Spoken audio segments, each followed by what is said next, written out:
Sorry. Tell them anything. They didn't ask me. Oh, okay. No problem. What is who's your vote for?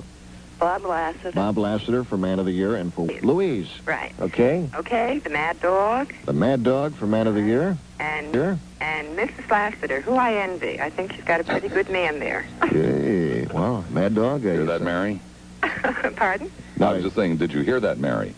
No, Louise. Well, no, I was talking to my I'm wife, sorry. Mary. Oh, okay. Yeah, we got the Mad Dog here with us. That's right. I even okay. did the dishes before I came in this morning. Oh, aren't she sweet? She's got him trained well, I'm telling you. Boy, she sure has. I wish I could do that too. But unfortunately, I did piddle on the carpet. Oh, come on. I left my bones all over the floor. Thanks. You're not getting another word in until you tell me what Jimmy Carter... Bam, you're gone, you good for nothing. Jimmy Carter did not one damn thing to raise interest rates, as Ronald Reagan did not one damn thing to lower them. I mean, I'll sit here and put up with a discussion. I'll sit here and put up with a difference of opinion, but I will not sit here and put up with blatant lies. You're an ignorant man, Bob, who has the vaguest idea as to what the hell you're talking about, and the best you can do to come up with a reason for why he shouldn't apologize is because, well, maybe somebody else made a mistake and they didn't apologize, so I don't think Ronnie should apologize.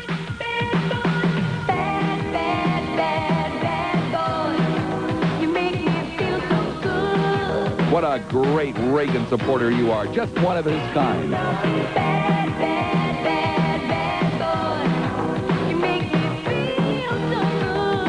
Big-headed, obstinate, with no compassion, with no decency, and stupid enough to try to talk over me. Bad boy. Oh, what a woman. What a woman. Let us go to George. Only woman I know of I'd leave Mary for.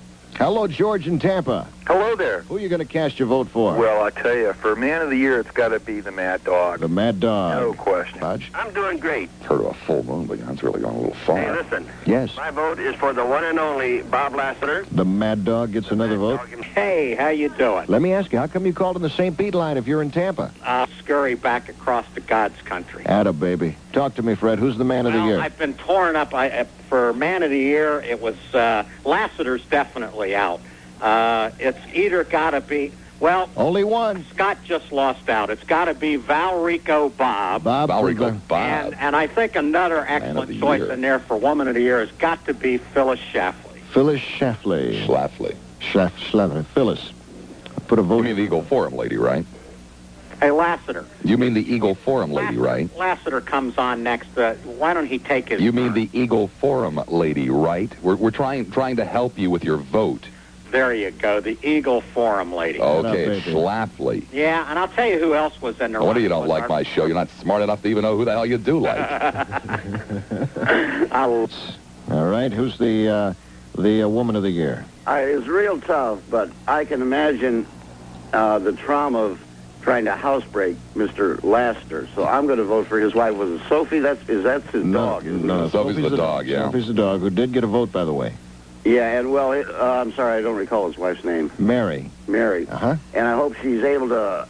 I hope she has more... She probably has more luck housebreaking Sophie than Bob. All right, my friend. Thank you for the call. What would make her do that? Are you surprised at the voting, the way it's gone? What, from this audience? Hell no. Okay, just wanted to make sure. Just wanted to tap in with you. Let's go to Kansas, where Dorothy and Toto are standing by. Hello, Dorothy. Hello. How are you? I'm fine. How did you know I love The Wizard of Oz? I just had this feeling. I also it's a know great story. I anyway. knew you liked Toto because I heard your stereo playing on at night one night. Oh. Devin, right now, if the voting stopped at this very moment, you would be Tampa Bay's Man of the Year. Well, in that case, I think we ought to stop the voting. We're going to stop the voting, and the Woman of the Year, as much as people wanted Irma and your beloved wife Mary, is going to be Jessica Hahn. So you and Jesse. Oh, what a combo. You and Jesse, Bob Lassiter, Man of the Year 87, and Jessica Hahn, Woman of the Year 87. You know, actually, I do about 40 a show, too. Do you? Yes. About 10 an hour is what it usually works out to. That's good. It's 40 in a show. So I guess Jesse and I have more in common than a lot of people might normally think. Yeah, because Jesse does do 40 an hour. 40 a night. 40 a night. Right. I do 40 a show. 40 a show. That's good. In an afternoon or evening makes no difference. She likes talk radio. She likes talk radio. Are you kidding? Read that little article that you got there. She called up yesterday. Jessica Hahn. The next madam, who claims the former church secretary was a prostitute, fought it out verbally Friday on a television call-in show. It says television, man. Talk show. She still likes. I'm going to put you in your place, said the madam. Hahn countered by denying. Okay. Where was this? This was in New York, WOR. Not his show with that guy on at night. What the hell's his name? Can't think of his name right now. Appearing on Friday, 11 call show. People are talking. No, it wasn't the same show, I guess. I was thinking of that one that comes on at 9 o'clock at night. Have you ever seen that? Oh, that man is bizarre. No, I try to stay away from it. I think I know who you're talking about. Mickey, say hi to Bob. Hi. How's it going? Oh, pretty good. I don't want to vote for Mary Lassiter. She's got to be number one. All right, we'll put a vote there for Mary Lassiter, and let's go to Joanne. And I figure with this little time left, we can officially now close the polls. Well, I have to admit, first of all, of course, I'm humbled and greatly pleased, and I must also admit that your audience is obviously far more intelligent than I thought they were. Well, I'm glad you have finally... I'm a little concerned about all the votes for Ollie, but nonetheless, in the end, the best man won out. Well, and I don't even have any telegrams here on the table to sway people's opinion. I didn't wear any of my medals today. I mean, hell, I don't even have long pants on. No, he came in wearing a pair of shorts in this cold weather. You like this kind of weather? My teeth are together. Oh, I love this kind of weather. My teeth are firmly together. I don't have any, gap between them. No jacket? You didn't wear a jacket today either? The hair is not even combed that well. And I beat Ollie. That's really incredible. Hey, you know what that means, don't you? No, what does it mean? They judged it on what's inside. Yeah.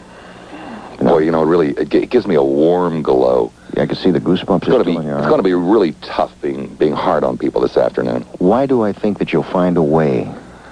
Well, Saturdays are rough. Saturdays, I like batty old people, and Coles is on up against me on Saturdays, and I'm going to play any batty old. I'm going to play a little piano here. Got you pretty good at that, Not bad, huh? Wow. Yep. Ooh. Jim Flack on bass. Ooh. Julie on the vibes. Who's playing the drums?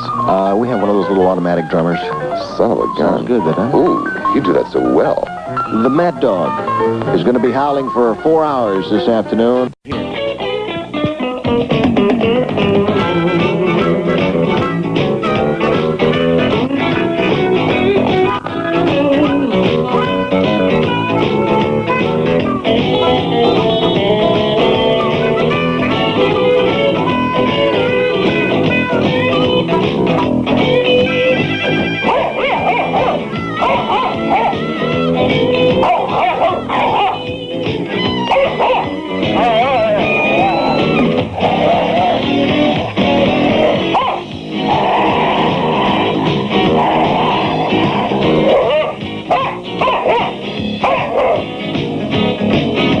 Warming up the voice a little bit. A good afternoon to you. 9 minutes after 1987, and of course, it is a Saturday edition of a Bob Lassiter show. You see, Saturday editions are a little bit different. Just to kind of make a point, I don't work on Saturday. I come in and I sit here, and it's even worse today. I mean, I'm going to be honest with you. I was out last night, tipping the old glass. Whoa, it is a little rough this morning. I wouldn't call it a hangover, but I did kill about 30 or 40,000 brain cells along the way last evening. And so I am totally and completely at your mercy. Let me give you the telephone numbers, okay? We'll just try to make it a nice, easy-going Saturday. A special invitation to stupid callers and befuddled old people. It'll just be kind of a Saturday schmooze. You know what Saturday schmoozes are, right? Of course. I mean, I was a good guy this morning. I was really a good guy. Instead of, reading the paper and making notes and all of that kind of stuff, I did the dishes. And I did pick up a little bit in the dining room, and I did dust the coffee table. I didn't get much further than that, but, hey, it was very difficult maneuvering around this morning. You know what I mean? Whoa, very, very difficult. I could tell you stories about last night that would just make, but they'll have to wait for some other day. No, they're not really that, the stories are not that bad. It's just that I got a chance. You see, I was at somebody else's event last evening, okay? I was at someone else's event. They were paying, of course, I'm throwing them down with both hands. Boom, boom, boom, boom.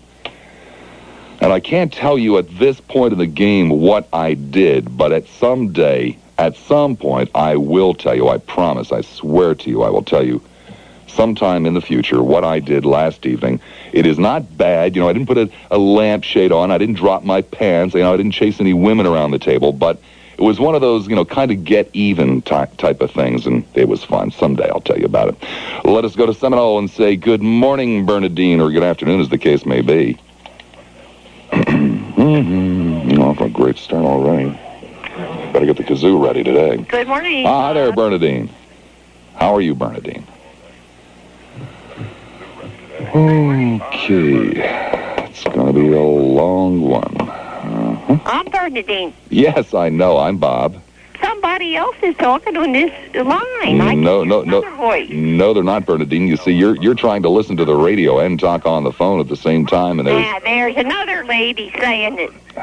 You're trying to listen to the radio. Oh, this could be fun. Notice how that other lady went away as soon as you turned the radio down, Bernadine? I just turned it off. I know, but if you turn it back up, you'll hear that other weird lady saying strange, stupid things. What is that? Oh, it's just something we do here to mess with your head on Saturday. Well, now, am I open? Are you open? I don't know. What are you open for, Bernadine? I want to talk to Bob Lassiter. Well, go ahead. Are you Bob Lassiter? Yes, I do believe I am. You don't sound like him. I don't sound like him. No. Okay, you got me, Bernadine. You got me. Hey, Bob. Bob, it didn't work. Come on over. Come on back here. Okay, Bernadine, now I'm here. Go ahead. You're not him either. I'm not him either. No. Okay. Bob, this didn't work either. No, this lady's too sharp for this. Okay. Here he comes, lady. Hi, Bernadine, this is Bob Lassiter. What can I do for you? Yes, you are Bob Lassiter. Yes, I am. I had two other men on there telling me they're Bob Lassiter. I know. We just do that kind of stuff on Saturday. Well, it's kind of a silly show, It's just a silly show. Well, what I just wanted to know is why you call the befuddled old ladies, because they really love I don't call the befuddled old ladies. Befuddled old ladies call me. I said earlier in the program. No, Bernadine. What I said is befuddled old ladies call me. I don't call them. Well, I didn't mean it that way. I mean, after all, like I am, I'm 79, I'm alone. Mm-hmm. But I have a lot of pep yet, and I enjoy your program. Well, great. Well, actually, you see, Bernadine, it wasn't me. It was one of those Bob Lassiter impersonators, one of the guys you spoke with earlier. Well, why did they put them on? Well, we've got them on the payroll. There's nothing, there's not much for them to do on Saturday. There's hardly anybody at the radio station on Saturday. All of the, the important people get the day off. And so all of the other people around here on Saturday, who are basically window cleaners and janitors. Now, you're they really take Bob part. Lassiter, I am really Bob Lassiter, right? Now. So we let all the janitors impersonate Bob Lassiter on Saturday morning. Pardon? We let all the janitors impersonate Bob Lassiter on Saturday morning. Come on. That's true. Now, you were talking to them. Where did you used to live in New Jersey? Collingswood. Guess where I lived? Newark. Okay. Thanks, Bernadine. You're welcome. Take care.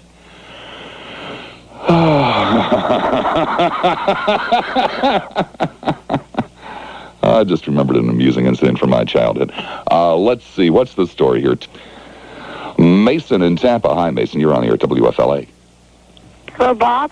Yes, Mason. I'd just like to congratulate you on the Man of the Year. Well, thank you, Mason. It's a tremendous honor to be named Man of the Year by Tedd Webb's listeners.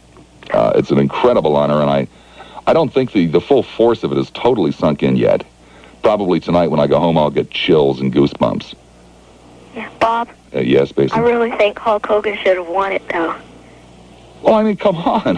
He lost. He lost. King Kong Bundy. There's a real man. Well, Hogan's washed up. Anyway. He's washed up. Bundy, that's where it's at. Bundymania. Nah. Yeah. Bobby's a weasel. A weasel? King Kong Bundy, a weasel? He's a real man.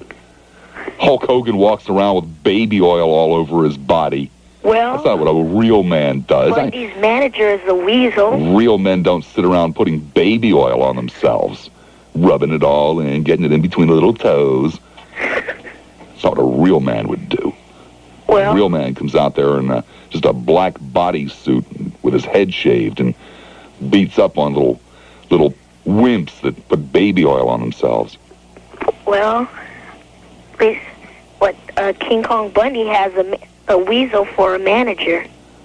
Bobby the Brain Heenan, one of the best. The Weasel Heenan. One of the best, one of the most brilliant minds in professional wrestling today. The Weasel Heenan. And on top of that, he has an incredible personality. Bob? Yeah? Get this straight. The Weasel Heenan, okay? He is not a weasel. Yes, he is. That's what guys that put baby oil on themselves calling. He's a good man. Well, thanks anyway, Mason. Yeah, congratulations. Well, thank you. I certainly do appreciate that. Okay, bye-bye. Take care. Out. Okay, bye-bye. Take care. Out to Hyde Park we go for a man with a very large collection of personal postcards, Jack Ellery. Hi, Jack. How you doing? Hey. On in the program, we'll be conducting our own poll for Man of the Year. This will be a little bit different. There are 3 contestants, Santa Claus, Oliver North, or Jack Ellery, but that will be coming up later in the program. Right now, mistakes do happen. You know, what can I say? Okay. Well, I know how it is on Saturday morning. You don't get a chance to read the paper. Not when I've got all those dishes to do. Well, hey, we each have our little cross to bear. Thank you, Warren. Good afternoon, Bob. Take care. To Bruce in Dunedin. Hi, Bruce. You're on the air. Hi, this is Bruce. In Dunedin. In Dunedin? Right. Too much of a man because he has baby oil on him. Well, come on, Bruce. Yeah, but I got kind of a... Guy probably wears feathers in private, you know? The only problem is you said this morning you got up and did dishes Well, yeah. and other housework? Yeah, but I didn't have baby oil on me. Well, maybe your wife would have liked that. Well, maybe she would have, Bruce, but we didn't discuss it. But does a real man really do dishes? A Man of the Year? Yes, a real man does dishes. They're the kind of things that make me Man of the Year. That I will do dishes, that I will dust the coffee table, that I will straighten up the dining room table. You think maybe if I do dishes around my house, my wife will put baby oil on me? But, you know, the Man of the Year doesn't stand around in front of mirrors covered with baby oil, flexing his muscles. Well, that's what I'm doing right now. Especially with, you know, with a tearaway T-shirt. Well, that's what I'm doing right now. If Hogan, you know, really tried to rip a real T-shirt off him, he'd probably hurt himself. Well, that's possible. We'll find out Wednesday at the Sun Dome. You've been talking the last couple of days about, men and women and who's superior, kind of, and I just want to give my vote for men's superiority over... I don't think I was talking about, you know, which of the sexes is superior. I don't believe that either sex is superior. Well, I have to go for men. There's no question about it. Well, you know, what can you expect from a guy that likes other men who stand in front of mirrors, you know, covered in baby oil? Hey, when you got it, you got to flaunt it. All right. And I definitely have it. There's no question about that. And grease it down, too, you know. Well, let me tell you. Men are stronger. They're better looking. They're healthier. They're smarter. But a real man doesn't do dishes and doesn't do housework. A real man has been known to do dishes. Well, I haven't done them yet, so it can't be true. Besides, my wife won't. Oh, well, that makes a difference. And some of those dishes go back to last August, man. Oh, that's understandable. I mean, you know, it was really getting grim out there. All right. There were purple and green things kind of crawling around. Oh, okay. That's understandable. You must not have a dishwasher then. Well, yes, we do. Oh, Its name is Mad Dog. Well, Dog, I'm glad you got that Man of the Year award. But the only bad news I have for you is that the Hulkster will win Wednesday night. He'll still be the Man of the Year, not Bundy Mania. Bundy.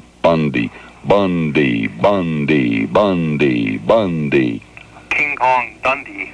Whoa, get off my phone. Do I have to? Yes. Okay. Bye, Bruce. Have a good one. I'll try. Judy in Pinellas Park. Hi, Judy. You're on the air at WFLA. Hi, Bob. Hi, Judy. Well, what rock did that guy crawl out of? I don't know. No, you know, what do you expect? You know, sitting there covering himself in baby oil. Judy? Judy, are you with me, Judy? Guess that's all Judy had to say. Such is life. Here it is. You've waited for it. Jacob in Clearwater. Jakey, baby, how you doing, honey? Mr. Lassiter. Boy, did you hear, Jacob? Do you know that your girl Irma almost beat Jessica Hahn as Woman of the Year on the Tedd Webb show? Mr. Lassiter, that's a disgrace. I think you ought to What, the Tedd Webb show is a disgrace? Yes, it is. What's the matter with the Tedd Webb show, Jacob? He's a foul-mouthed sex pervert. I think you ought to be nominated for Demon of the Year, Mr. Lassiter. Demon. Demon of the Year. Yes. But all the guys and the girls were calling in saying, Irma for Woman of the Year. You didn't get too many votes for Man of the Year. I think you might have gotten one. I'm not interested in such frivolous chatter. Well, Jacob, I'm not interested in frivolous chatter either. Let me put you on hold for just a moment. I got to take care of some business here. I've got to check in with line 13. I've got to check in with Dick Norman. Hey, Robert. What's the matter? What are you calling in on my show for, Norman? Well, I just want to tell you that... I got Jacob on the other line. Lines are completely filled. Well, not... Your call did not go through. Not completely filled. Try your call again. There's something weird going on here. 13. Dick, are you still there? We lost Dick. Dick is gone. Hello, Dick. Call back again sometime, Dick. Should we give Dick... We'll give Dick about 15, 20 seconds to call in here. Jacob is still holding there, and because we don't want to interrupt Jacob again. So we'll just give Dick a moment or two to call in here. I can even give you the telephone numbers, Dick, in case you're listening out there and you forgot the number in. Are you back with me? I'm back with you. See, the thing is, we're doing these 90-second free phone calls at the Clearwater Mall, which is really neat. But we got the machinery all set up to do 97-second phone calls, and gee, at the end of 97 seconds, it just says goodbye, whether we want to say goodbye or not. I see. Okay. Yeah, Clearwater Mall is the place, Bob, and I'm going to get out of your hair here and let you take care of more perverted business. But I can't ever recall a more perverted call. Mall, right outside the Limited and right across from the from Gaffer's and all of that stuff. And in just a few minutes, about 25 minutes from now, come on out. You're such a nice guy. I'm a warm, wonderful person. You'll probably, of course, be hogging one of the lines yourself. Yeah, well, I almost do. I'm talking on one of them to you right now. Long distance, all the way from the Clearwater Mall. Okay, sounds good. Thank you, my friend. Take care. Bye. Let us now return to Jacob. Jacob, have you had time to calm down now? Calm down from what, Mr. Lassiter? From the outpouring of warmth and love in the community for your girlfriend, Irma. I fortunately was unaware of such things. Well, what are you talking about? Well, you see, on the Tedd Webb show this morning, yes. Ted ran a little poll of his audience for Man of the Year and Woman of the Year. Yes. And I won Man of the Year, just beating out Oliver North. Demon of the Year, yes. And Irma almost won Woman of the Year. Unfortunately, she was beaten out by Jessica Hahn. To put her in such company, Mr. Lassiter, is a disgrace. Well, you must understand... That woman is a whore. Irma's a whore? That Jessica woman is a whore and a thief. Well, but you must understand, Jacob, that this was from the audience. They were not given names. That this came from them. Well, I think that's representative of your audience, then. No, it wasn't my show. It was the Tedd Webb show. Your radio station, I was referring to. Well, you're not pleased that people were naming Irma for Woman of the Year? It was, as usual, in the form of ridicule. Is Irma there with you today? No, she is in bed right now. She's in bed right now? Yes. She had a terrible experience last night. Oh, no. What happened, Jacob? We were watching It's a Wonderful Life, a very good movie, good Christian movie. Yeah. That everyone should watch. Yeah. And a demon appeared to her. A demon appeared to her? Yes, Mr. Lassiter. I am serious. And well, what happened, Jacob? Well, we had to turn it off immediately. Yes. And she's still recovering from this. Oh, you mean the demon appeared on the television screen? Yes, I did not see it, but she did. And just by turning off the television, the demon disappeared? Yes. Well, I don't think it could have been a real demon. A real demon wouldn't have been troubled by just turning off the television, would they, Jacob? Well, I immediately started saying prayers, Mr. Lassiter. And in the presence of prayer, Satan will disappear. Ah, and poor Irma was so struck by this that she's still in bed? Yes. Did the demon, strangle her or anything like that? Or it was just the emotional upset? Excuse me? Just the emotional upset? Yes, it was the emotional upset. It was coming at her. Oh, Jacob. About what time did this happen? It was around 10 p.m. And it was about 10 o'clock, and you, of course, immediately helped Irma to her bed. And well, Irma, a good single Christian woman, is, as we speak, in your house. Mr. Lassiter, I have several bedrooms, if this is what you're getting to. Well, I just think the appearance, are there not small children in the neighborhood, Jacob? Yes, Can't they there are. see Irma's car there? They saw it pull up last night. It is still there now. What kind of a message does this send to the children in the neighborhood, Jacob? Mr. Lassiter, I frequently drive her car. It is none of their business anyway. I appreciate it's none of their business, Jacob, but you being a leader within the community, I mean, a lot of people look up to you, Jacob. Yes, they do, Mr. Lassiter. Are giving a very, very bad impression right now. No, I am not, Mr. Lassiter. She had a very traumatic emotional experience. Well, I appreciate that she had a traumatic emotional experience, but, you could have called an ambulance or something and had her taken back to her own. She doesn't live there with you, does she, Jacob? No, Mr. Lassiter. That is illegal in the state of Florida. I mean, Jacob, suppose that you lived across the street from me.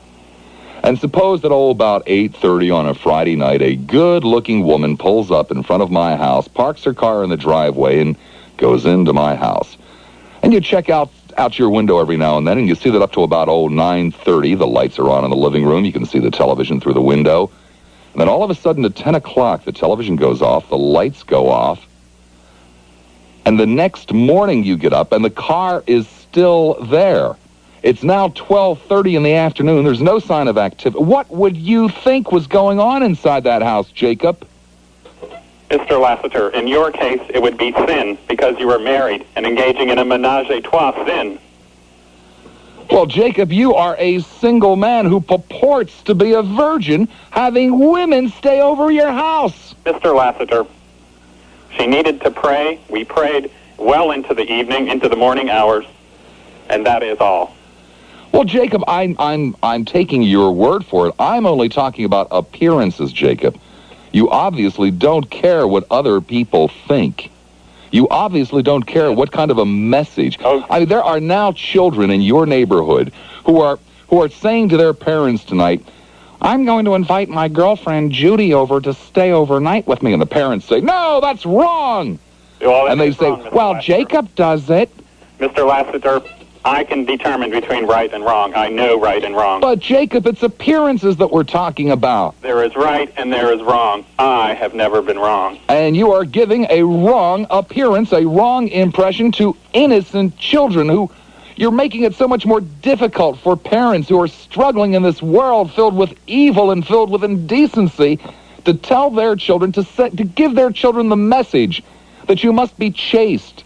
Yes. You must not stay overnight with your boyfriend. Mr. Lassiter, my neighbors are aware of my moral standing. They are. How are your neighbors aware of your moral standing? Because they know me. They know you. Yes, they do. And when I speak to them later, if they have any questions, I will explain to them. Right. Sure, Jacob. I've heard all kinds of explanations given to me, too. You know what I usually do when I hear an explanation like that? What, Mr. Lassiter? Wink and smile and giggle. Why would you do that? Because, what would be Jacob, the point of that? Give me a break. Here you've got a hot tomato like Irma staying over your house who had a very traumatic experience last night. I can just see it now. Oh, Irma, baby, I'm sorry you saw those demons. Irma, let me massage the back of your neck, Irma. No, it'll help ease the tensions, and then all of a sudden you're scratching your back up and down, up and down.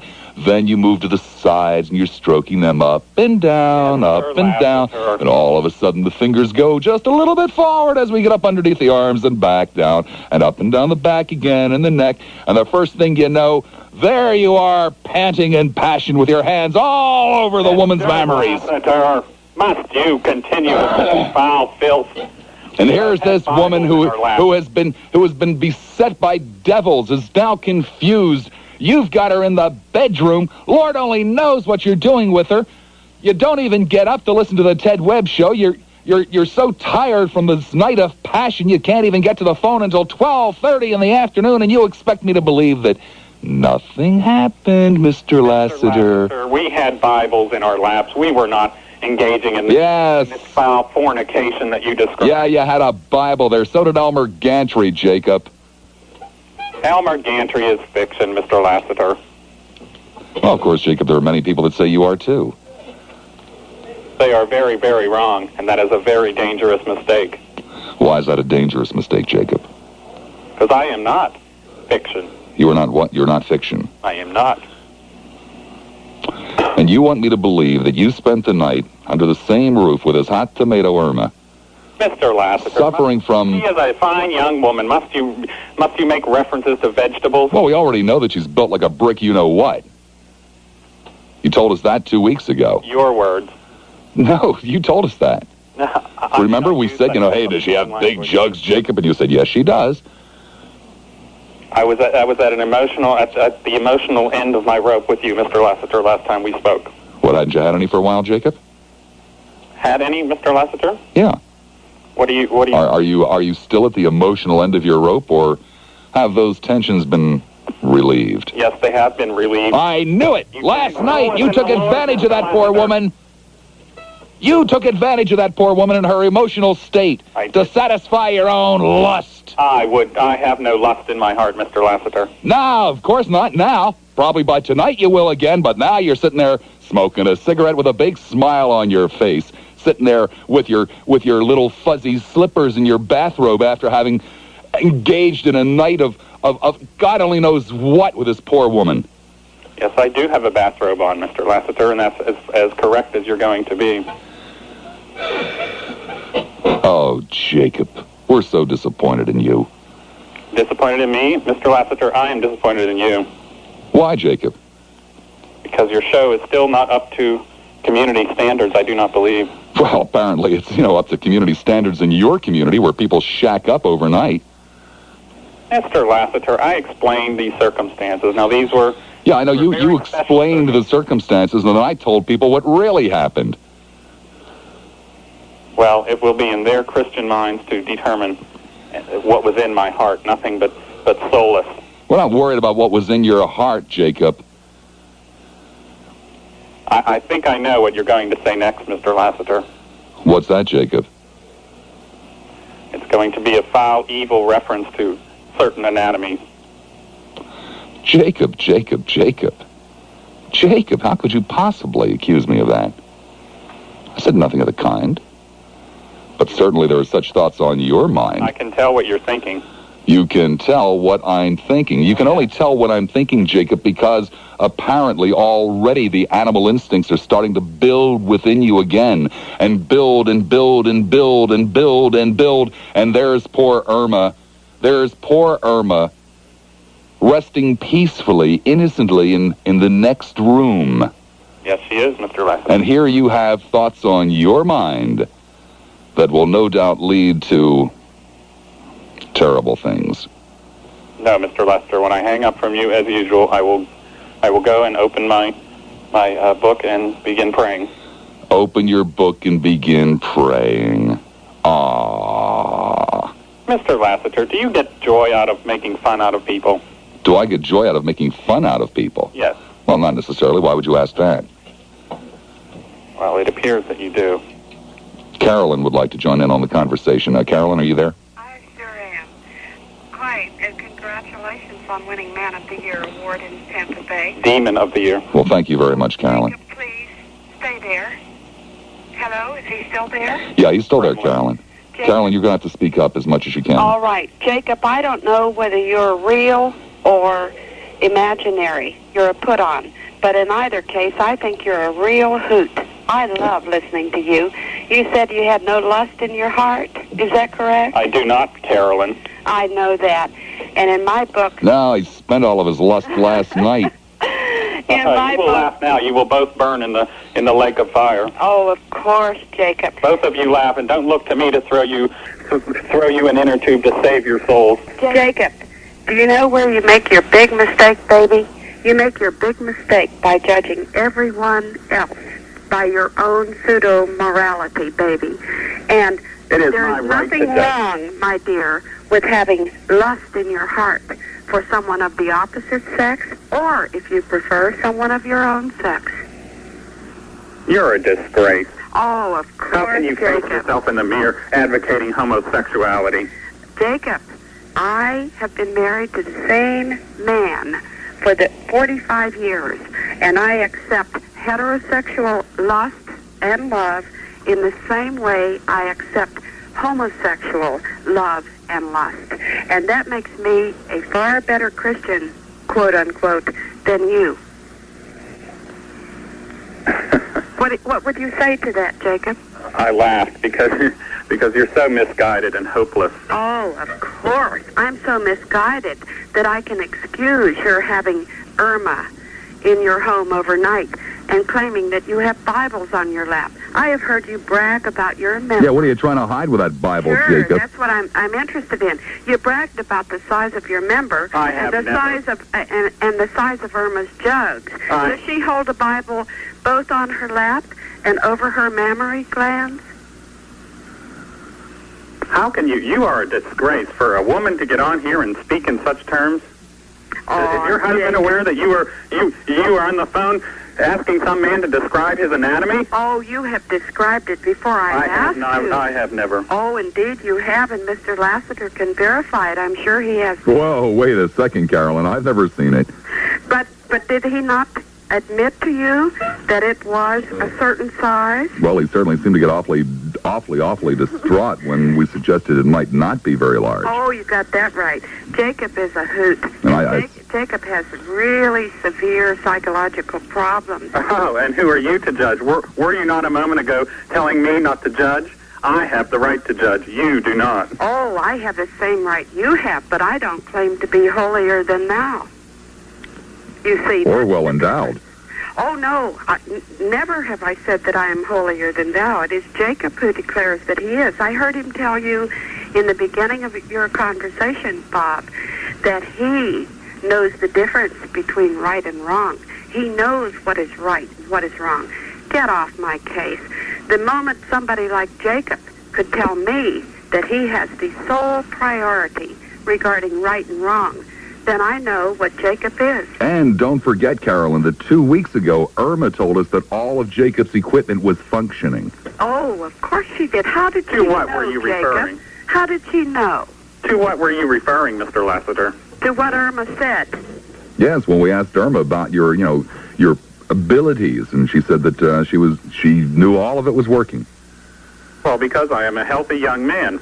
Yeah, right. How does Irma know that you function? Right, healthy enough to overpower this poor woman last night who had gone through this emotional experience and take advantage of her. Mr. Lassiter, to suggest violence upon women, that's below you. He is not suggesting violence, my dear I mean, sir. Jacob, even Bob Lassiter, if he was sitting there with a healthy young woman who thought that she had seen demons on the television set, wouldn't try to talk her into bed. It was not at my suggestion, Mr. Lassiter. I said that we prayed, and then she had to retire because of the emotional... she was distraught emotionally. Right, for the neck rub she had to retire, which turned into the back rub, which turned into... Oh, I can't even begin to imagine. We do not engage in such obscene fornication, Mr. Lassiter. Obscene fornication? Obscene fornication? Is fornication obscene, Jacob? You mean it was just a little heavy petting last night, Jacob? No, Mr. Lassiter. Oh, it went all the way. No, Mr. Lassiter. I can assure you our virginity is intact. Oh, yeah, sure, I'm going to believe that, Jacob. There you are, spending the night with Irma, and your virginity is intact. Yeah, right, Jacob, sure. You know what? He's an obscene virgin, whether he's for real or phony. You are an obscene communist. Oh, God. You know, this is really funny, Jacob. I have no more regard for men who are like you. If you are a man. I mean, are you a man? Are you a whore? Oh. Jacob, I'm a woman, and I have no desire whatsoever to let you con me into such derogatory terms. You said to Bob Lassiter about fornication that it was obscene. Give me a break, Jacob. Women who feel the way I do not fall into the category of whores, and men who fornicate do not fall into the category of obscenity. You're a hoot. Thank you, Bob. Thank you, Carolyn. Oh, Jacob, how can you talk about... Joanne in Tampa. Joanne wanted to talk with you, but I guess she couldn't hold on long enough. Well, Jacob, what time do you think Irma will be getting up? I don't know, Mr. Lassiter. In a little while. Think she might be up for calling us this afternoon? I don't think so today, Mr. Lassiter. Why not? I mean, she could explain to the people what happened last night. One demon in 24 hours is enough for her. Well, she could tell the people about this terrible demon experience that she had last night and then perhaps clarify, and I'm sure, go along with your story as to what actually happened in your den of iniquity last evening. Did you have on your red smoking jacket again, Jacob, when she came? Mr. Lassiter. What does that mean? What did you serve last night, Jacob? Type of thing. What did you serve last night? You know, wine or... No, Mr. Lassiter, no wine. That is... Amaretto, perhaps, over ice? It was lemonade, Mr. Lassiter. A fresh squeezed or out of an envelope? No, it was fresh squeezed. Fresh squeezed lemonade. Oh, Jacob, yeah, right. And then you had vodka in it, didn't you, Jacob? Mr. Lassiter, I would no more drink that evil liquid. No, but you'd give it to poor Irma. That's why she thought she saw demons on the television last night, Jacob, because you had spiked the lemonade with vodka. Mr. Lassiter, I would not do such things. I have never even picked up alcoholic beverages. You didn't see the demons last night, did you, Jacob? It was only poor Irma who saw the demons. Yes, that is correct, Mr. Lassiter. Yeah. I have seen demons. Switched the glasses on her, didn't you, Jacob? Mr. Lassiter, she knows that I am not interested in the type of things you suggest. Let me put you on hold. I got to take a couple of commercial breaks here. Don't go away, Jacob. This is just a disgusting. Get the small children out of the room. Jacob, you're still there? Yes, Mr. Lassiter. Okay, Ann and Brandon wants to have at you. Go ahead, Ann. Hello, Jacob. Yes. Are you for real? Madam, I am a living, breathing human being, if that's what you mean. Well, I understand that. But... with lust in his heart. Jacob, if you disagree with everything that Mr. Lassiter says and stands for, why do you continue to call the program? Because my point of view needs to be put across. Oh, yeah, right. Yeah, sure. Little kids need to hear that it's okay to have women stay overnight. Yeah, Jacob, there's a perfectly good reason for that, Mr. Lassiter. Oh, yeah, I'm sure there is, Jacob. But, Jacob, if you're sincere and you're Christian, why would you submit yourself to calling up and saying that you had a woman spending the night with you? That itself just sounds funny. That was not my intent. Mr. Lassiter, as usual, twists everything I say. Uh-huh. Well, Jacob, it seems like you're putting yourself under the gun by calling up. If you disagree with everything he says, why do you continue to hang on the phone for hours on end? Hours? Uh-huh. And you call all the time. I hear you call all the time. You listen to him and he talks to you, and you call people whores. Why would you call Carolyn a whore? If you're a follower of Christ, did Christ walk around in the streets calling people whores?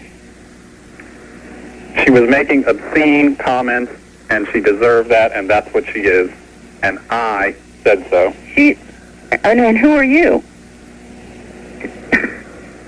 I don't understand. I'm Christian, but my beliefs are my own. Why do you want to push your beliefs on it? And when you were a single woman, would you have stayed overnight in someone's house, a single man's house? Pardon me, I'm sorry. When you were a young single woman, would you have stayed overnight in a gentleman's home? And you must add... unchaperoned? And you must add, had you experienced the same thing that my young and lovely girlfriend had? I don't know what she experienced. Whether or not I stay in someone's home is, that's my business. I wouldn't expect other people to live by what I believe in. Well, Ann, I'm sure you wouldn't have given such an impression of impropriety. I'm confident of it from just speaking with you a few moments. Well, unchaperoned. I first of all wouldn't have called the radio station and called all of Tampa Bay what I did. Thank you, Ann. Jacob, you'll hold on through the news, won't you? There are a lot of people that want to talk to you. Yes, Mr. Lassiter. Okay, I thought you would. NBC News coming your way at the top of the hour. 3 more hours yet to go. And yes, Jacob will be on the line when we return after the news to handle whatever it is that needs handling. Seems quite good at that.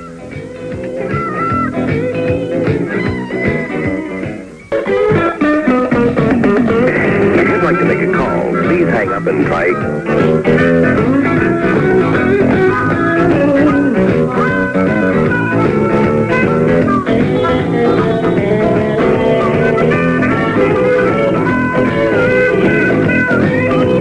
Minutes after the hour of 1 o'clock. Welcome back. We'll be checking in sometime this hour, I do believe, with Brad James out of the J.C. Penney Golf Classic. And we'll be checking in with Jack Ellery and his postcards over there at Hyde Park Square. And, of course, we'll be checking in with Dick Norman and possibly even Tedd Webb. You never know about those kinds of things out at the Clearwater Mall for our phone home day. But in the meanwhile, we've got old Jacob on the line here. Jacob, Do you have, a spare toothbrush, perhaps, for Irma when she gets up this morning? Yes, Mr. Lassiter. So Irma keeps the toothbrush over at your house. No, Mr. Lassiter, I have an extra one. What's she sleeping in, Jacob? What is she sleeping in? Yeah. I do not know, Mr. Lassiter. The door is closed. Think she's sleeping in a buff? No, Mr. Lassiter. You didn't provide her anything to sleep in? No, Mr. Lassiter. I do not have such things. Oh. Well, so what are you and Irma going to be doing after she gets up this afternoon? We'll probably go to the mall. Mm-hmm. That's what you had planned on doing? Yes. So you did have plans to keep her overnight and then go to the mall today? No, I was going to pick her up at her apartment tomorrow. Oh, now we're starting to stutter, eh, Jacob? No, Mr. Lassiter. Rocky, do you buy all of this? Good evening. Jacob, if I was there, I'd pat you on the back. I'd like to say congratulations for your first piece of nookie. I bet you feel real good. You know, it says in the Bible, Jacob, that you're not supposed to lie. But I've caught I am not lying, sir. You are lying. I've caught you in a few. Your voice has changed since the last night. I know what did it. What are you referring to? Yeah, but the acne's starting to clear up too, isn't it, Jacob? I do not have acne, Mr. Lassiter. Oh, really? Is she tight, Jacob? Mr. Lassiter, this man's a disgrace. Don't tell me I'm a disgrace. You're giving a bad impression out here for all the kids out here listening. Yeah, you sure are, Jacob. You ever heard of a man by the name of Ted Kresge? If you're a religious man, you ought to know who he is. I do not know this man. Then that proves my point. You're living on a will. You're a liar. I don't need a fool and ignoramus like you to talk to me this way, sir. Shut your mouth, Jacob. I'm going to tell you something. Either you're sick or she is. You know what I think it is? I think you're after her. I think that she's heavily into religion. Rocky, let me ask you, Rocky, mellow out here a second. Let me ask you a question, Rocky. Do you believe my scenario or Jacob's scenario? Which do you think is the most believable in this case? I agree. I believe with Bob Lassiter. I think Jacob's right. I think he's going to keep her there tonight too. Yeah. I think you're a sociopath. Like her lemonade again, so she'll see more demons. I think you're a sociopath, sir. You know what I think really happened? I think you got a little bit of drunk and you stuck some Spanish fly in there. Yeah, like the old lemonade. She'll probably get up in the morning after the hangover and say, what happened last night? And you're going to say, oh, you saw a demon. Yeah. Well, thank you, Rocky. I appreciate it. Wolfman in Palmetto. Which story do you buy, Wolfman? I buy yours, Bob. You buy mine? Yeah. This is not surprising. Julie, could you turn the pot up a little bit more on the line B there? Okay, go ahead, Wolfman. Well, I heard Jacob saying that, she saw a demon.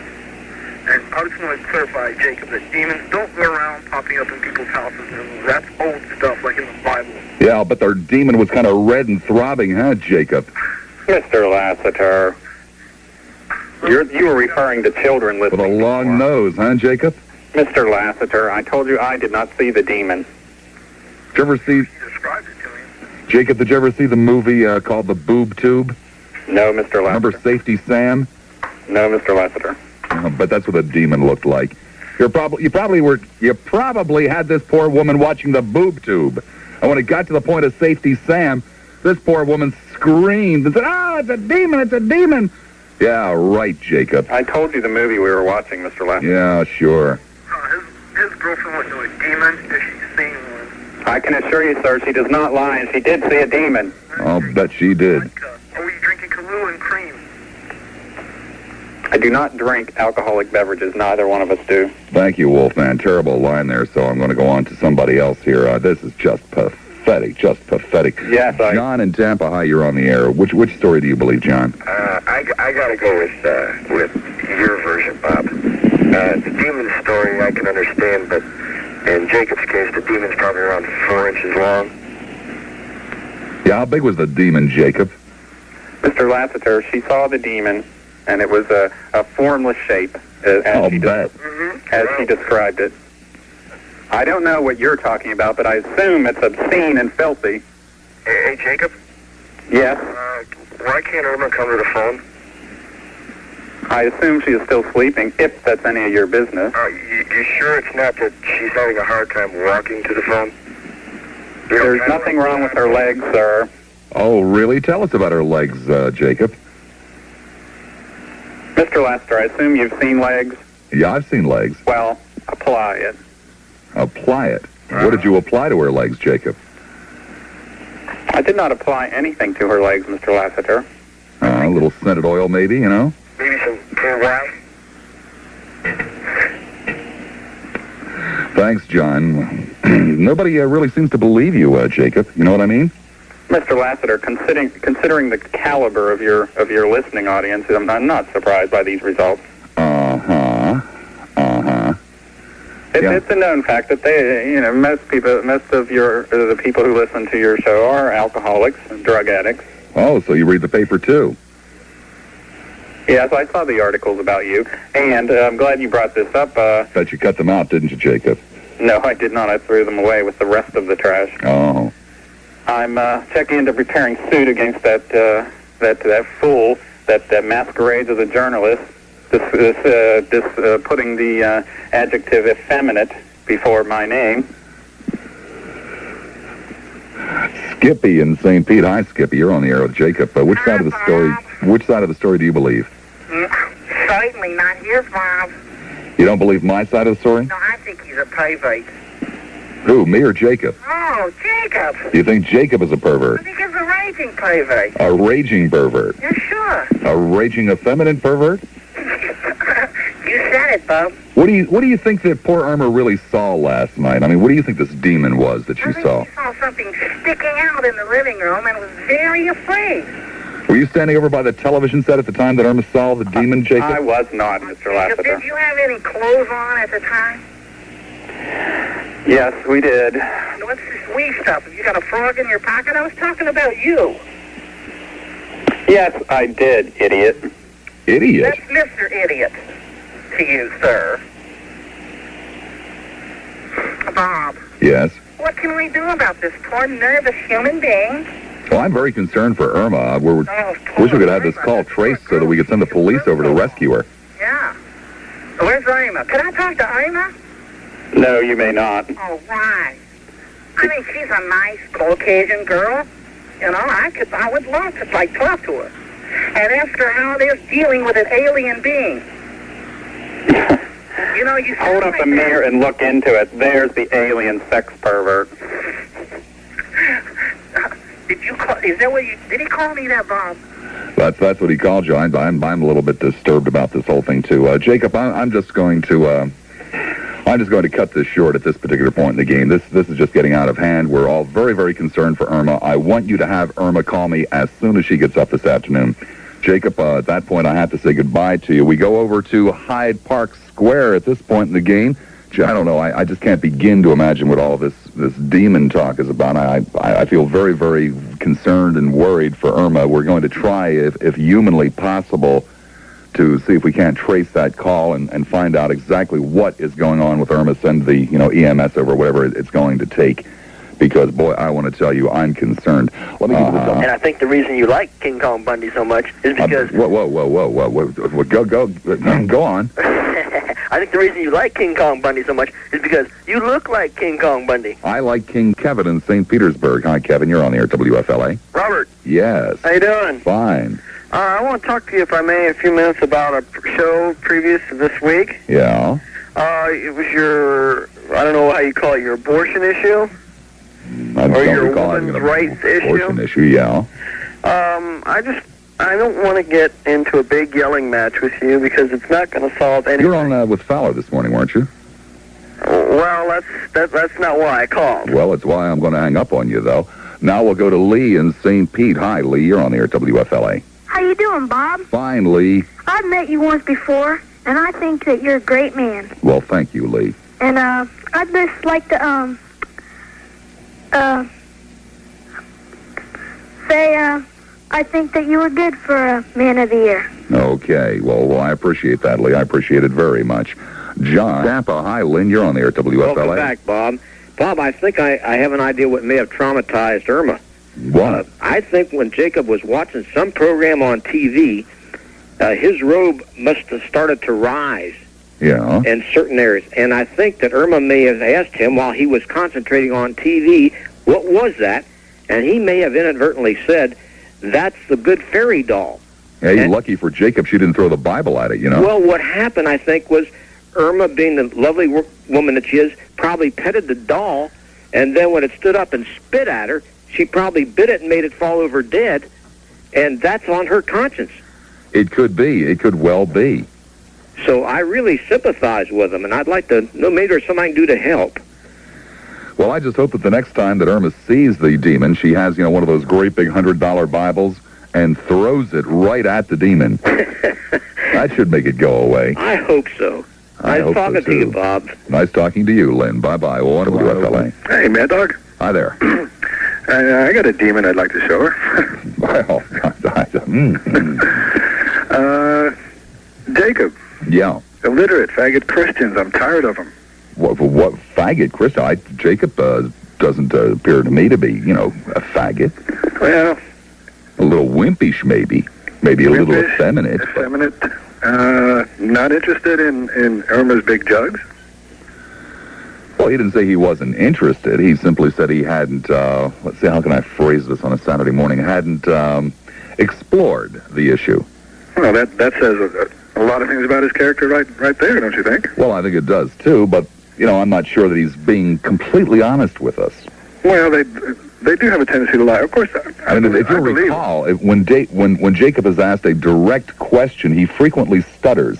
Right. Well, Mr. Lassiter, no, Mr. Lassiter. He seems to get upset and at a loss for words, as though he's searching for something to say. With an old T-shirt. Right. And if I didn't provide her with an old T-shirt, what would that say about me? Suppose poor Irma had to get up in the middle of the night and go to the bathroom. She has two choices, either to put all of her old street clothes back on or to quickly dash down the hall in the you-know-what, and there's probably Jacob sitting there in the hall with a flashlight. With the demon. Yeah. With the demon in his hands. Right. I'm anxious for her to call, and I think I know her. You do? Yeah, Irma with big jugs. Yeah? She does a routine with a dustbuster that's just amazing. Well, we'll have to talk about that sometime. Please mention that. I've got to take up for Jacob. I'm tired of you people Wait a second. Wait, you want to take up with Jacob? He's already got Irma over there, Homer. Now, wait just a minute. You can explain the whole thing. He explained it to you when he said he was a virgin. Now, he's a virgin, and he's not used to the worldly ways of you wicked people. So what he done, he and Irma were sitting there watching television. Yeah. No hanky-panky. They were just loose and, you know, relaxed and had their probably loosened his tie and all that stuff, you know. And inadvertently, his robe may have fell back, and she said, "Oh, Homer, Jacob, it's a dandy. It's a dandy." And he said, "Oh, it's a monster. It's the monster. That's where the monster come in, see?" Yeah. He'd never seen one before. Uh-huh. So he's not a pervert. He just didn't know what he was doing at a certain point. Well, now, wait a second here, Homer, because in the past, Jacob has admitted to, in his wild youth, looking at girly magazines. So I would assume, you know, as a teenager looking at girly magazines, you know, he had seen the monster before.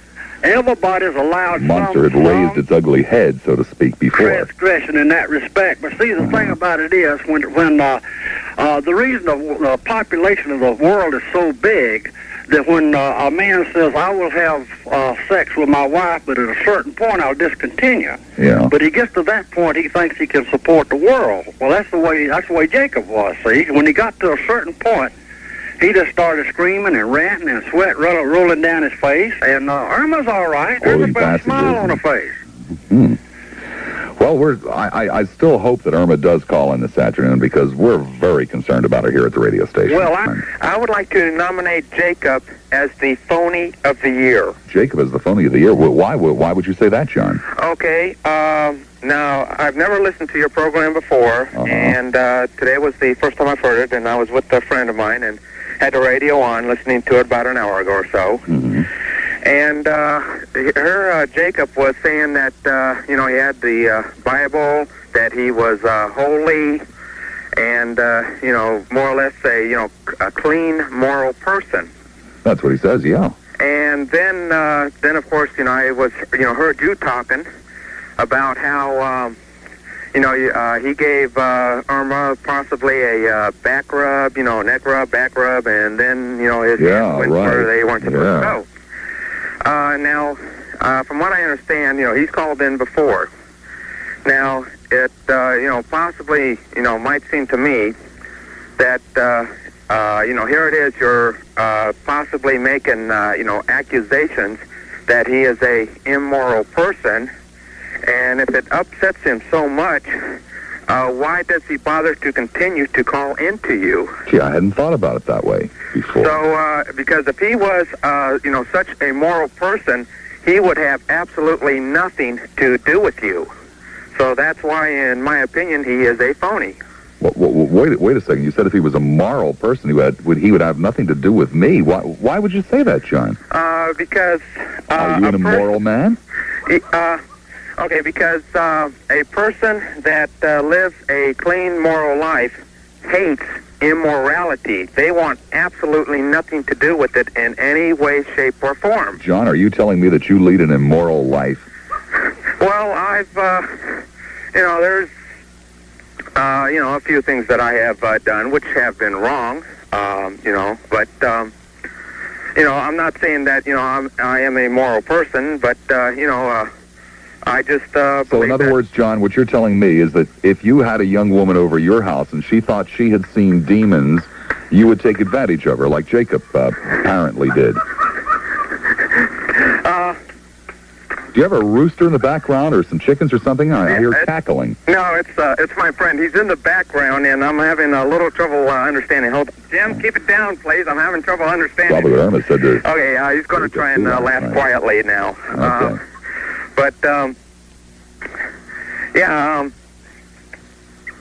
now, I know it's going to be a little bit hard for you to believe, but I am a virgin. You are a virgin, too? Yeah, believe it or not. Uh-huh. How old are you, John?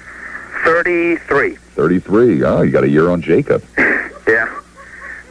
But needless to say, I will admit that my hands have gone where they were not supposed to. Oh, my God. When did that happen, John? Oh, about maybe 7 years ago or so. 7 years ago or so, yeah. Yeah. But, Are you enough still about suffering, the guilt from these wandering hands of yours? I was wrong. Well, John, let me ask you this without getting terribly personal or graphic as far as that goes. Yeah.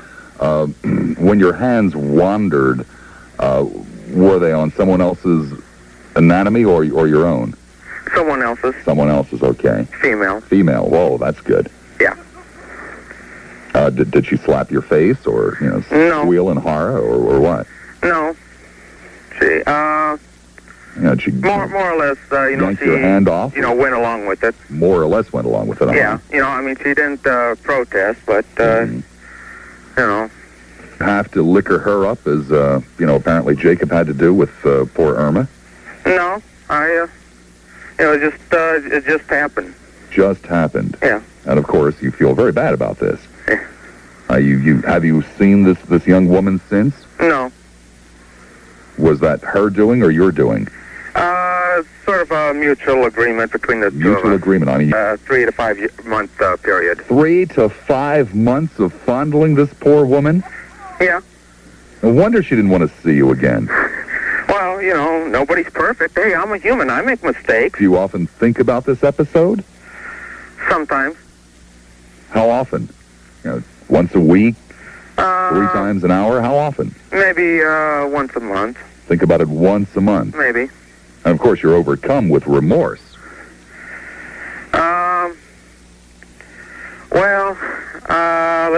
Let me put it this way. If I had the opportunity, I would probably do it again. Oh, my God. But, everybody's, if you had the opportunity. 7 years have gone by and the opportunity hasn't come by since? No. I mean, even Jacob has a girl. Yeah. But, well, John, I hardly know what to say. Yeah. Well, you've got other callers calling in, so let me go ahead and get off the line so you can talk to your other callers. Thank you, nice John. talking to you, though. Take care. Okay, bye. True Confessions on a Saturday afternoon on the air at WFLA. Mr. Lassiter. Yes, Mark. How you doing? Fine, thank you. I've been listening to you since you came on the air, and yeah. I love Jacob. Oh, Great guy. no. Nice. Mark, how long has this been going on? Oh, it's been going on for, several weeks now. Oh, my goodness. Does Irma know about this? I don't care about Norma. Irma? I want to talk to my buddy Jacob, but I know he's not in. Every time Jacob comes on the line, we have to turn all our I think Jacob has power been off. out to lunch for a long time. Yeah, I know, but we turn off all our juice, and we wait to hear Jacob because he's the highlight of our day. I mean, every day at 3:30, we wait. Where's Jacob? Jacob's got a call. The reason I called you was, I think that WFLA and all their program changes that they have since I've been listening to with Jack Ellery and Paul Gonzalez, the new programming is fantastic. In Pinellas. Hi, Margaret. You're on the air. Hi, Bob. Do you want to really know what happened between Jacob and Irma? You know, Margaret? What'd you say? You know? Yeah, I talked to Irma today, and she told me that Jacob had an inflatable doll, Yeah. and he put the doll on one side of him and Irma on the other. And he turned over and held the inflatable doll all night in his arms. Oh, no. Poor Irma. After going through a traumatic experience Well, the like next that. morning, Irma woke up and he still had the doll in his arms, and he stuck a needle in the doll and punctured it and left. Oh. He said, I'll never go back there again. He's weird. Poor Irma. And he told me he wants to go to heaven with his rubber doll. Could be. Well, thanks for filling us in on that info, Margaret. There's a videotape of Shanks mooning. He watches it over and over again, and that's what it was. Oh, my God. I never thought of that, Tom. That would look like a demon to an innocent girl like Irma. Probably would, and it explains why. Probably be enough to make me swoon, even. Okay, Bob, good show. Sure, Bay. Hi, Estelle. You're on the air. Hi, this is Greg's sister, and I just think that Greg's disgusting. Pardon? Okay, well, I'm glad you enjoyed it, Estelle. We didn't have much fun with it, but, hey, we're not here to enjoy ourselves. We're just here so that you can enjoy yourself. We're on the air. Oh, about that last thing that was just commented about me, I'm going to ignore that. No, you're going to be hung up on only once a day, no matter what, Greg. Grace in Temple Terrace. Hi, you're on the air, WFLA. Hi, Bob. Hi, Grace. Listen, I want to tell you what a beautiful article there was about you in the paper. Well, glad you enjoyed it. But Thank you. I was surprised because I picture you in my mind as tall and slim.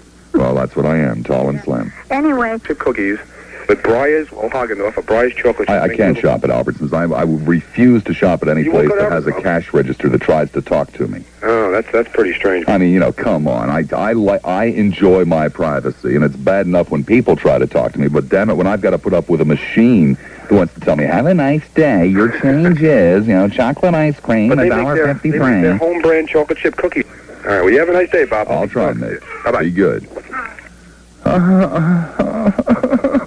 That was the last call. It's Saturday, and I had 2.5 hours of full parts. Something went wrong with the phones.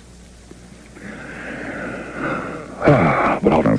Charlie in West Tampa. Hi, Charlie. You're on the air at WFLA. Hey, Bob.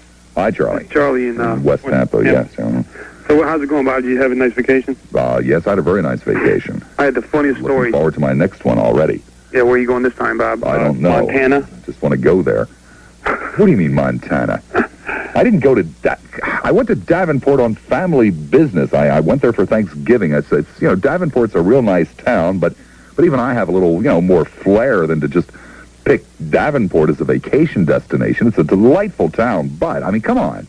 No football teams, no baseball teams. Right, it's a lot like Tampa. Did they have wrestling? I didn't hear any advertised while I was there, but I'm sure they... Figured they'd have a bunch of guys chewing on a piece of straw or something. Anyway, it's a tad more sophisticated than that. It's actually a very sophisticated town. They just have a bad newspaper. Bob, the funniest thing happened the day you left. What? And you probably didn't hear about it because there was a little accident with some snowbirds. No. There was a car that had 2 people from Ohio in it. Yeah. They were in their 70s. Bob. Well, it goes without saying, yeah. They ran into the side of a train, Bob. Ran into the side of a train? Yeah, a moving train. We don't even have trains around here to speak of. Trains? They must have, really had to go out of their way to find a train to run into. Well, I don't know how they did it, but they did, Bob. The crossing thing was down and everything. And went right through the gate into the side of the train. Well, I guess they I don't know what happened. All I know is they said the all the stuff was operating correctly, but they ran right in that train, Bob. They both lost it too. Oh, pity poo. I thought you'd enjoy the story. Anyways, Jeez, I hope the motel bill was paid in advance. Oh, Bob, I shot Shanks a bird yesterday. You did? Yeah. Why did you do that? Because of some of the stuff he said about you the other day. I don't know if you got any of the quotes or not. He called you a clown and all this stuff. He called me a what? He said he was in town he said, I've been in this town, in this market, a lot longer than that clown has. A man that used to sell laxatives and talk about, moving experiences sitting on the toilet had the nerve to call me a clown? You won't believe what this guy looks like, Bob. I mean, you can look into his head and like a mirror and kind of like straighten out your hair or something. What was he standing or sitting at the time? Oh, he was walking around in this little tuxedo or whatever. Walking around in a little tuxedo? Yeah. No, maybe not a tuxedo, but he was all dressed up, and I can't. Anyways, I tried your pretzels and ice cream. I finally got it to work, Bob. It's great. Oh, it's the best recipe. It does take a little bit of practice. I will admit that. But once you get that recipe down, it is just, it's a hell of a lot better than sitting on the John, having a BM. It just takes a while to get over that little headache you get there when you first eat it because it's so cold. Huh. The glass of milk is okay. Anyways, Bob, glad to have you back. And we went crazy the week you were gone. Well, thank you, Charlie. But have a good one, Bob. And by the way, I saw your wife yesterday. She's a very nice-looking lady. A gorgeous-looking lady. Okay, Bob. Thanks, Charlie. Have a good one. I'll try. 990-935. Hey. Hi. I just called mainly because you said the Sonortner was empty, and I was worried. Well, but you were worried. Did some good work here. I also wanted to ask you a question. Yeah? Have you given up on not being called Bob? I gave up on that when I was about 12 or 13 years old. No, but recently you said that you were just going to go by Lassiter, and I tried so hard to be cooperative with that, but nobody else is doing it, and I don't like calling you just Lassiter. It sounds disrespectful. Well, not to my ears, it doesn't. Okay. Well, I just to totally retrain, a top 20 market in your name is a gargantuan task. Well, if everyone cooperated, particularly those of us who want to have you around. Does this sound like a cooperative audience to you, Diane? Come to think of it. Now that you mention it. Yeah, you see my point? Lost cause. Well, I tell you, I had a caller the other day with the first name of Moose, and I really liked that. I thought that would be good. I heard that. Moose Lassiter. It has a nice ring to it, Oh, I love it. I think Moose Lassiter is perfect. It's a great name. I like it better than Mad Dog. Well, Mad Dog is okay. Mad Dog isn't really a name. Mad Dog is more of a description, right? But Moose Lassiter, ladies and gentlemen, Moose Lassiter. Oh, God, it gives me goosebumps, Diane. It does me, too. Ooh, I can't tell you what it's doing to me. Maybe, I think what we might do in the fourth and final hour today is to kind of do a survey, a poll, as to what, we might come up with for a new first name for me. Okay.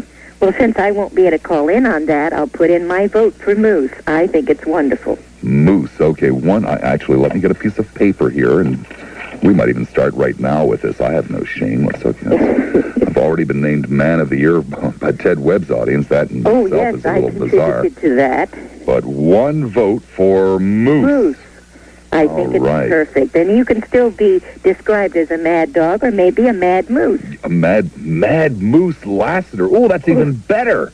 Mad moose. Can you imagine how much damage a mad moose can inflict? Whoa. Oh, I can see it now. Just stomping around the field out there, snorting and going, That would be worse than a bull in a china shop. It certainly would. Oh, my. Mad loose in the studio. Oh, and just think they could say, look out, the mad moose is loose. Exactly. Oh, I love it. And then we could even have contests with, maybe dinners for two at Leverock's or something. People who could say mad moose loose 3 times fast without having to be dumped.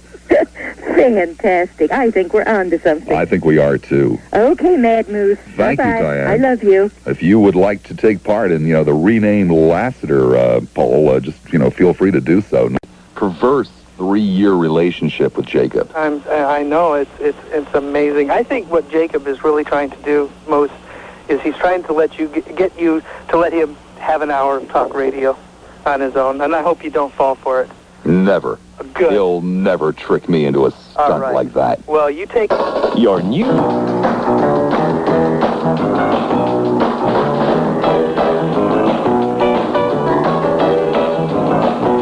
10 minutes after the hour of 3 o'clock. Town and Country. Hi, you're on the air at WFLA. Hi, Bob. How you doing? Fine, thank you. I think I'm setting a record here. You're setting a record? How's that, For your Bob? show, I have a fishing pole in my hand. I'm out on my back dock.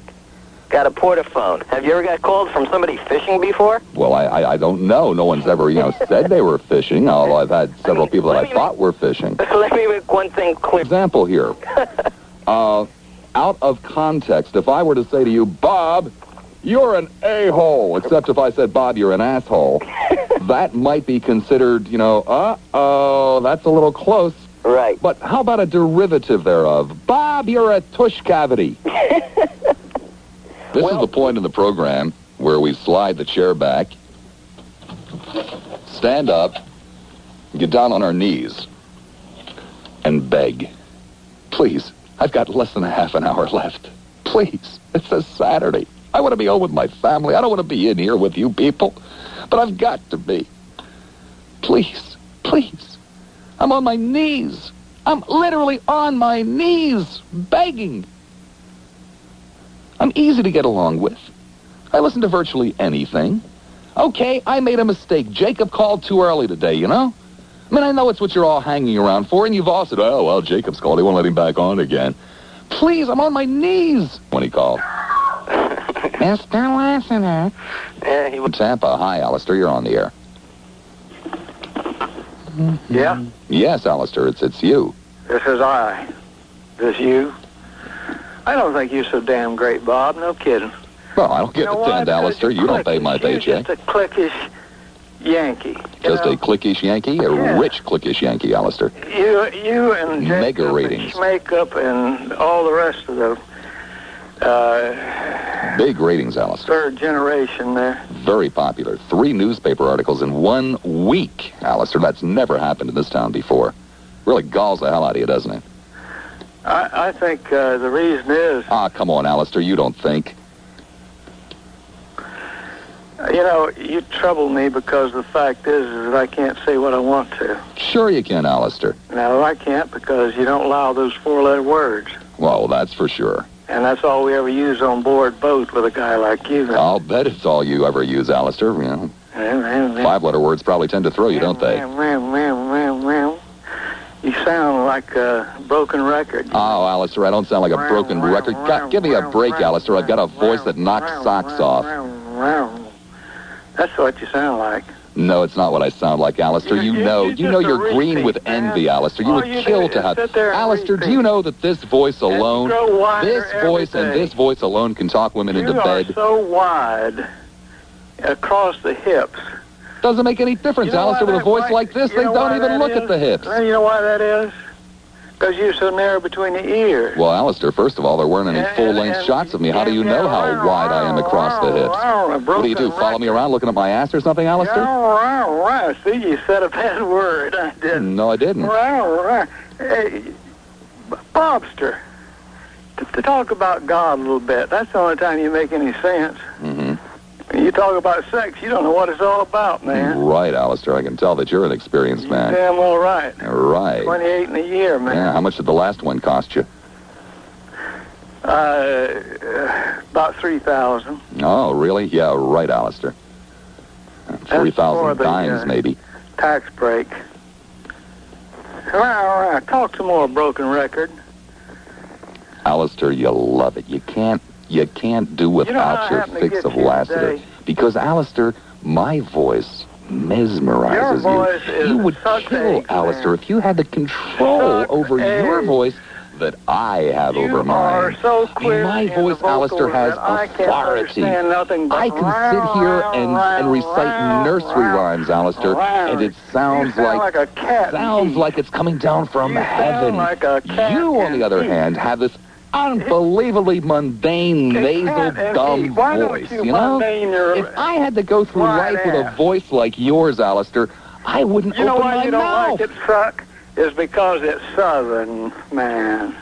It's Southern. God, Alistair, if I had a voice like You and yours, that man. damn Philadelphia brogue you got. I don't have a Philadelphia brogue. First of all, there's no such thing as a Philadelphia brogue. Hey, and Alistair, if you had ever been outside of your hometown, you would know what a Philadelphia accent was. And I don't have one, Alistair. And get that there fur ball out of it. You got a fur ball down there around your Adam's apple that's tickling your glossatus. Yeah, I got Elvira in St. Petersburg. Hello, Elvira. Hi, Bob. I heard my name being mentioned a while ago. I had just gotten up. I was up late last night. Oh, no. You were? I was. Well, it was a full Sick moon. friend or something? Well, I was working. Uh-huh. You know the demon that Irma saw? Yeah? I conjured it. Oh, Elvira, you've got to give up on Jacob. Go on to new conquests. No, he's the one. He's the one that I need. But he's a sleaze, Elvira. Oh, You can do better than Jacob. I know what Jacob looks like.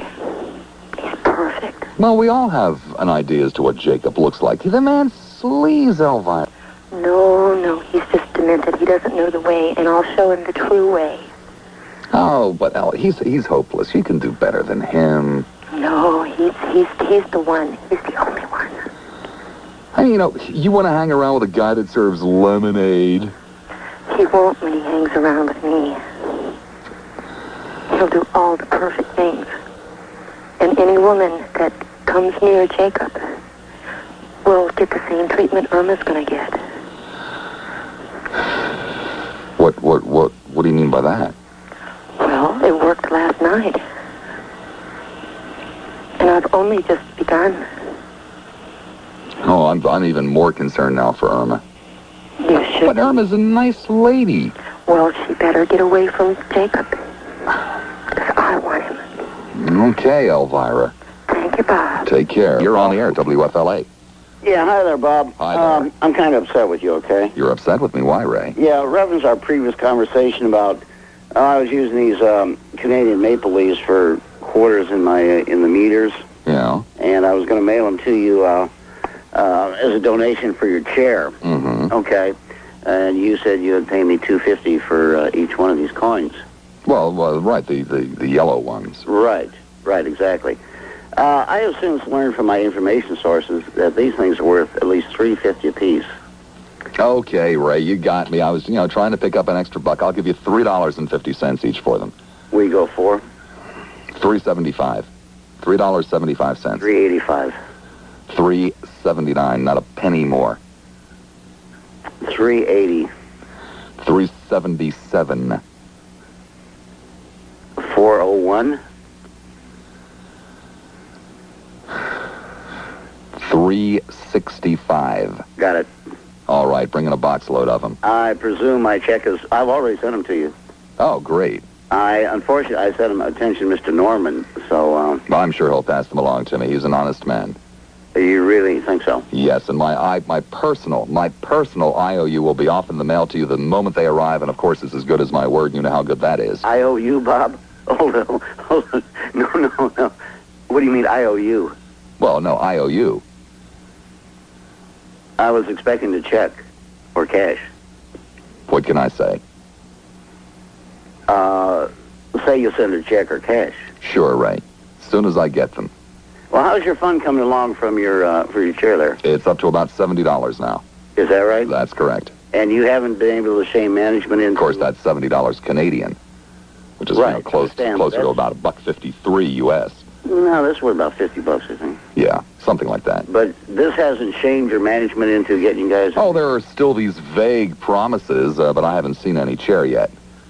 Ray, I thank you much, my friend. Maybe, didn't mean to cut Ray short, but maybe if this is for real, we're going to get our answers to our questions today. Irma in Clearwater. Irma, is that really you? Yes, it is, Mr. Lassiter. Oh, it is. I'd recognize that sultry voice anywhere. Irma, are you free from the clutches of that crazed animal? Mr. Lassiter, that's why I called. I wanted to set the record straight. Jacob is not holding me hostage here against my will. He does not tie me up. We have a truly Christian and good relationship, and why you accuse my My beloved of these awful acts, I do not know. Well, Irma, because the whole story seemed rather bizarre and peculiar to us here, this demon that you saw last night, Irma, could you describe it for us? Well, You know, it the was demon so that strange. jumped out at you? I didn't expect it, and I really didn't know it was a demon at first. Mm-hmm. I'm still really shaken up about the whole experience. Mm-hmm. But the reason I knew it was a demon was because it was filled with so much hate. I could just feel the hate coming towards me. Kind of pulsating. No, it wasn't. It just was coming straight at me. Oh, my God. Just hate and coldness and evil. Oh, throbbing with evil, right? Evil. Throbbing with it, right? Mm-hmm. Hissing and spitting. Well, I guess if demons hiss and spit, it would have, but it didn't. I have to say it did not hiss and spit. And it was ugly, right? I felt very, very afraid. And probably kind of red and purple and, the most gruesome thing you've ever seen, right? Well, no, it was actually just like a white sort of apparition. It wasn't... Just kind of white and limp? Well, it was very hazy. It was very hazy. That's why I said I didn't realize it was a demon until that hate just hit me, that wave of hate from it. Yeah. It just scared me so much. I was so glad Jacob was kind with of me. burned like fire when it hit, right? Well, it was just very chilling, Mr. Lassiter. Chilling? Yes, very chilling. It didn't burn? Well, it wasn't like flesh ripping apart? No, Mr. Lassiter. Oh, really, Irma? Had you ever experienced anything like that before? A demon? No, I haven't. I've never seen a demon before. Are you into horseback riding, Irma? I have ridden horses, and not lately. Well, perhaps that might explain why it, didn't rip and burn. Mr. Lassiter, I don't understand what you're trying to say. Well, Irma, there are a couple of other areas that we wanted to clear up, too, so let me quickly move along to those. When Jacob took you to the bedroom, which, of course, was the spare bedroom. Yes. You know for a fact it was the spare bedroom. Well, I don't really recall a whole lot from last night, because we were just very, very tired from all the praying we did after the demon, and I felt very drained from the whole experience. But well, Jacob says he didn't provide you with anything to wear. I mean, he didn't give you an old T-shirt or a bathrobe or anything like that. What did you sleep in, Irma? My clothing, Mr. Lassiter. You slept in your clothes. Well, I would imagine it was, drenched with perspiration from this grueling experience that you had been through. Well, I was just so emotionally drained, I just fell into bed. And you're sure it was the spare bedroom? Yes, I'm sure it was the spare bedroom. So you have been in Jacob's bedroom before?